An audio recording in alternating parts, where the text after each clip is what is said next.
Point YouTube channel पर आपका स्वागत है। आज हम सीटेट में एक महत्वपूर्ण टॉपिक देखेंगे। वह टॉपिक है हमारा समाजीकरण। क्या है? समाजीकरण।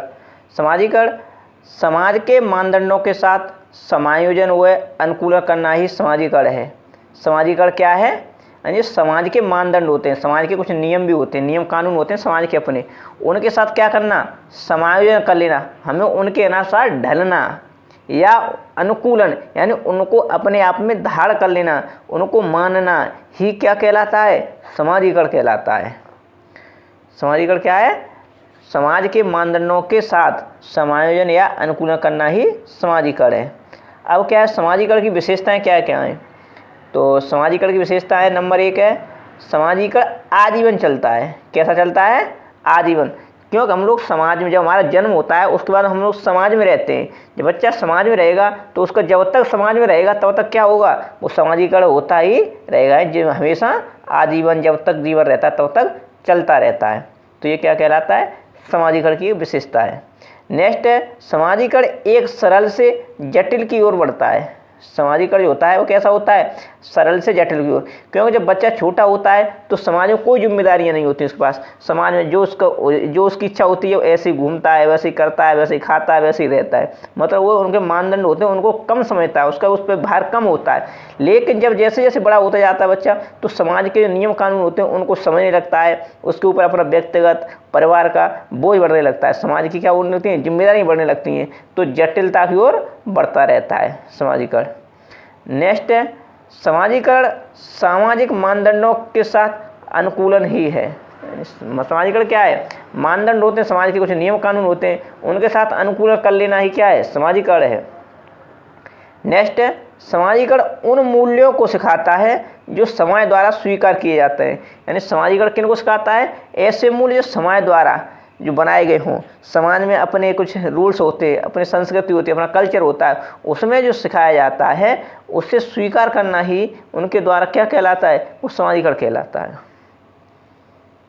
नेक्स्ट हमारा बच्चों के समाजीकरण में भूमिका। यानी बच्चों का समाजीकरण होता है उसकी क्या भूमिका है, किस प्रकार होता है, इसमें किसकी भूमिका रहती है, ये है। तो ये पूछता है कि बच्चों के समाजीकरण में किसकी भूमिका होती है। तो इसके हुए दो मुख्य रूप होते हैं, एक होता है प्राथमिक भूमिका और दूसरा होता है द्वितीयक या गौण भूमिका। तो ये सीटेट के एग्जाम पूछा जाता है कि बच्चों के समाजीकरण में भूमिका किसकी होती है। तो प्राथमिक भूमिका में आता है परिवार एवं पास पड़ोस। क्योंकि जब बच्चा छोटा होता है तो घर परिवार को ही तो देखता है, परिवार से समाजीकरण सीखता है कि एकता क्या होती है, छोटा बड़ा क्या होता है, आदर सम्मान क्या होता है। और पास पड़ोस यानी समाज, सोसाइटी कैसी है, वहाँ पे समाज कैसा है, कैसे रहते हैं, कैसी संस्कृति है, कैसा कल्चर है। तो बच्चे की प्राथमिक भूमिका होती है वो कहाँ पर होती है? परिवार एवं पास पड़ोस से। नेक्स्ट द्वितीयक या गौण दूसरी होती है, उसको वह कहाँ से होती है बच्चे की? विद्यालय या मीडिया के माध्यम से। ये कहाँ से होती है? विद्यालय या मीडिया के माध्यम से। नेक्स्ट है लैंगिक मुद्दे। लैंगिक मुद्दे क्या होते हैं? जेंडर रूढ़िबद्धता या पक्षपात। लैंगिक मुद्दे क्या होते हैं? जेंडर की रूढ़िबद्धता होती है कि ये लड़का है, ये लड़की है, लड़का लड़की के साथ पक्षपात करना, कि ये जैसे कहते हैं लैंगिक के आधार पर बच्चों के साथ भेदभाव किया जाता है कहीं कहीं, कि ये लड़की है ये नहीं कर सकती, लड़का है ये नहीं कर सकता, लड़की है कि खाना बनाएगी और लड़का है खेत में काम करेगा या कहते हैं अपना जो भी रोजगार करेगा। तो ऐसी जो लैंगिक रूढ़िबद्धताएं होती हैं या पक्षपात होती है उसे कहा जाता है लैंगिक मुद्दे। लैंगिक मुद्दे क्या होते हैं? यही होते हैं। कक्षा में जेंडर या लिंग विभेद शिक्षार्थियों के हसोन्मुख प्रयासों अथवा निष्पादन का कारण बन सकता है। यानी आप क्लास में पढ़ा रहे हैं, कक्षा में पढ़ा रहे हैं, आप जेंडर का जेंडर शब्द का प्रयोग करते वाला कहते हैं, यानी बच्चे के साथ के लड़कियां हैं ये मैथ नहीं सीख सकती, कि लड़के हैं कि ये कहते हैं होम साइंस नहीं पढ़ सकते, खाना नहीं बना सकते। यदि आप इस प्रकार के शब्दों को बढ़ावा दे रहे हैं तो बच्चों की जो कक्षा होती है ना क्लास में, बच्चों की हंसी का कारण बन सकता है, हंसोन्मुखी प्रयास हो सकता है, बच्चे एक दूसरे हंसी बना सकते हैं। तो ये क्या होता है? ये भी जेंडर एक विभेद है, इसे नहीं करना चाहिए। नोट, सिर्फ लड़कियां ही घर का कार्य कर सकती हैं। लड़कियां क्या कर सकती हैं? घर का कार्य कर सकती हैं। ये जेंडर रूढ़िबद्धता को दर्शाता है। क्यों? यदि आप कहते हैं लड़कियां घर पर खाना बना सकती हैं या लड़के घर पर खाना नहीं बना सकते, तो ये क्या? ये जेंडर रूढ़िबद्धता को दर्शाता है। कि हम क्या कर रहे हैं, किसी एक लिंग को यानी एक जेंडर को हम क्या कर रहे हैं, टारगेट करके इस बात को कह रहे हैं। जबकि समानता, हम जब समानता की बात करेंगे, इसके विभेद को समाप्त करने की बात करेंगे तो कहेंगे लड़कियां भी खाना बना सकती हैं, लड़के भी खाना बना सकते हैं, लड़के भी मैथ कर सकते हैं, लड़कियां भी मैथ पढ़ सकती हैं। तो ऐसे हो सकता है। नेक्स्ट है जेंडर एक सामाजिक संरचना है। ये बहुत इंपॉर्टेंट है, ये पूछा जाता है क्वेश्चन कई बार कि जेंडर क्या है। जेंडर क्या है, एक सामाजिक संरचना है। ये जो जेंडर शब्द है वो समाज के द्वारा निर्मित किया गया है। किसके द्वारा, समाज के द्वारा। और इसे भेदभावकारी माना जाता है। क्या माना जाता है, विभेदकारी माना जाता है। लेकिन लिंग है, ये कैसी है, ये एक जैविक संरचना है, ये पृथ्वी की नेचुरल है। स्त्री और पुरुष दो लिंग होते हैं, ये कैसी है, ये जैविक संरचना, ये विभेदकारी नहीं है। लेकिन ये समाज द्वारा है, समाज द्वारा रचा गया है, तो ये कैसा है, विभेदकारी शब्द है।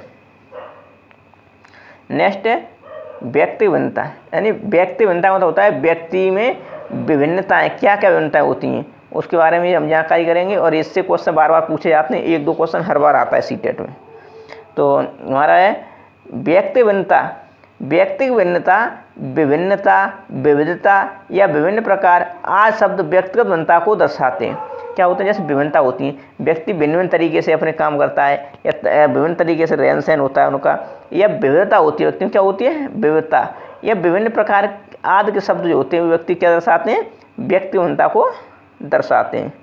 नेक्स्ट नंबर 1 है व्यक्तिगत विभिन्नता का प्रमुख कारण क्या है, आनुवांशिकता एवं पर्यावरण के बीच जटिल पारस्परिक अंतःक्रिया होती है। क्या होती है, व्यक्ति भिन्नता के अंतर्गत आनुवांशिकता एवं पर्यावरण दोनों के बीच में पारस्परिक जो होती है जटिल, बहुत ही जटिल क्रिया होती है, अंतःक्रिया होती है आपस में दोनों के बीच। नेक्स्ट है हम सभी अपनी बुद्धि, प्रेरणा, अभिरुचि आदि के संदर्भ में भिन्न होते हैं।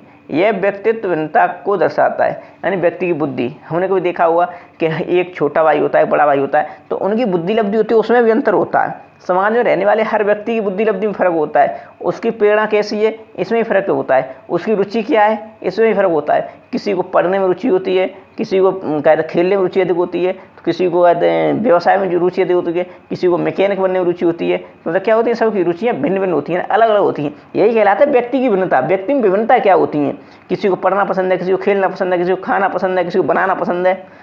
तो यही क्या होता है, बुद्धि में भिन्नता पाई जाती है बच्चे की। तो ये कहलाता है व्यक्ति भिन्नता को दर्शाता है। जब एक बच्चा एक पाठ को जल्दी सीख लेता है, यानी कोई एक बच्चा है आपकी क्लास का, वो एक शब्द मतलब एक आपने कोई चीज़ सिखाई तो बहुत जल्दी सीख लेता है, लेकिन एक अन्य बच्चा उसे सीखने में ज़्यादा समय लेता है, तो ये क्या है, ये व्यक्ति भिन्नता को दर्शाता है। जैसे होते हैं क्लास में कुछ जिनकी बच्चों की IQ अच्छी होती है, बुद्धि लब्धि ठीक होती है, तो उनकी जो कैचअप करने की क्षमता होती है वो बहुत अधिक होती है, वो जल्दी सीख जाते हैं। लेकिन कुछ बच्चे ऐसे होते हैं जो धीमे धीमे सीखते हैं, मतलब अधिक समय में सीख पाते हैं। तो ये सब क्या है, व्यक्ति भिन्नता को दर्शाता है। लेकिन वही है नंबर नेक्स्ट स्टेप 4 नंबर, व्यक्ति विभिन्नता के अंतर्गत व्यक्ति की शारीरिक, मानसिक, संवेगात्मक तथा सामाजिक विशेषताओं का ध्यान दिया जाता है। क्या दिया जाता है, ये तो शारीरिक रूप से व्यक्ति भिन्न हो सकता है, कोई हल्का मोटा भी हो सकता है, कोई पतला भी हो सकता है, कोई लंबा भी हो सकता है, कोई छोटा भी हो सकता है। मतलब कई तरह के शारीरिक विभिन्नता हो सकती हैं। मानसिक विभिन्नता हो सकती है, किसी की मानसिक आयु जैसे बुद्धि लब्धि होती है, IQ होती है, किसी की अधिक हो सकती है, किसी की कम हो सकती है। ऐसे संवेगात्मक होता है, किसी के संवेग एक्टिव होते हैं, किसी के कम एक्टिव होते हैं, किसी के मतलब ऐसी क्या होती है, विभिन्नता पाई जाती है। समाज में ऐसे होता है व्यक्ति में, कोई व्यक्ति समाज के प्रति ज़्यादा सोचता है, कोई समाज से अलग रहना पसंद करता है, कोई समाज में ज़्यादातर रहना पसंद करता है, कोई समाज के लिए ज़्यादा कार्य करना चाहता है, कोई अपने निजी स्वायत्त के लिए काम करना चाहता है। तो ये क्या होती है, सामाजिक विशेषता होती हैं। सामाजिक सब क्या है, व्यक्ति की ये विभिन्नताएँ हैं। नेक्स्ट है पढ़ाते समय अध्यापक का कक्षा में सर्वाधिक ध्यान व्यक्तिगत भिन्नता पर होना चाहिए। तो ये सीटेट में कई बार पूछा गया है कि पढ़ाते समय विद्यालय में अध्यापक का ध्यान सर्वाधिक कहाँ होना चाहिए, व्यक्तिगत भिन्नता पर। जैसे कोई बच्चा है क्लास में, एक होशियार बच्चा है और एक कैसा है जो व्यक्तिगत रूप से कैसा भिन्न है, वो थोड़ा धीमे सीख पाता है। तो हमें ऐसा नहीं है कि जो बच्चा स्टूडेंट तेज है या पढ़ने में ठीक ठाक है तो उसी के हिसाब से हम सिलेबस कराते जाएं और बढ़ते जाएं। नहीं, हमें व्यक्ति भिन्नता पर ध्यान रखना है। कोई बच्चा ऐसा तो नहीं है जो धीमे सीख पाता हो, कम सीख पा रहा हो, तो हमें उसको भी ध्यान में रख के क्या करना है, कक्षा में अध्यापन कार्य कराना है। तो ये क्या होता है, व्यक्ति भिन्नता का। व्यक्ति की विभिन्नता का जनक किसे माना जाता है, फ्रांसीसी गाल्टर महोदय को माना जाता है। ये बहुत ही इंपॉर्टेंट क्वेश्चन है, कई बार पूछा गया है कि व्यक्ति की भिन्नता का जो जनक है फादर से उसे किसे माना जाता है? फ्रांसीसी महोदय थे, गाल्टन महोदय, उनको माना जाता है। तो नेक्स्ट हमारा बालक का संज्ञानात्मक विकास। कौन सा? संज्ञानात्मक। संज्ञानात्मक विकास का अर्थ होता है अभियोग्यता, यानी उसकी योग्यता, उसके अंदर क्वालिटी क्या है, उसकी क्या योग्यता है, ये उसके संवेगों में क्या है, संवेगों का अर्थ, उसके अंदर कैसे संवेग है, कैसी योग्यता है, इसके बारे में क्या देता है हमें? ये जानकारी देता है। इसे कहते हैं संज्ञानात्मक विकास। नेक्स्ट है किसी कार्य को करने में आवश्यकता पड़ने पर बच्चों को बड़ों द्वारा दिया जाने वाला सहयोग या मदद क्या कहलाता है? ये क्वेश्चन कई बार पूछा गया सीटेट में कि जो बच्चे होते हैं उनको आवश्यकता पड़ने पर जो बड़ों के द्वारा मदद दी जाती है या सहयोग दिया जाता है, उसे क्या कहा जाता है? उसको कहा जाता है इसके फोल्डिंग। क्या कहा जाता है? इसके फोल्डिंग। ये क्वेश्चन आंसर ऑप्शन दिया हुआ तो उसे क्या कहा जाएगा? इसके फोल्डिंग। यह कहा जाता है पांड, यह कहा जाता है ढांचा या सहारा देना कहलाता है। पर ज़्यादातर मुख्य तरह इसमें ऑप्शन में आता है वो आता है इसके फोल्डिंग। इसके फोल्डिंग शब्द को कई बार यूज किया गया है, तो ये ध्यान रखने। वस्तु स्थायित्व। वस्तु स्थायित्व क्या होता है?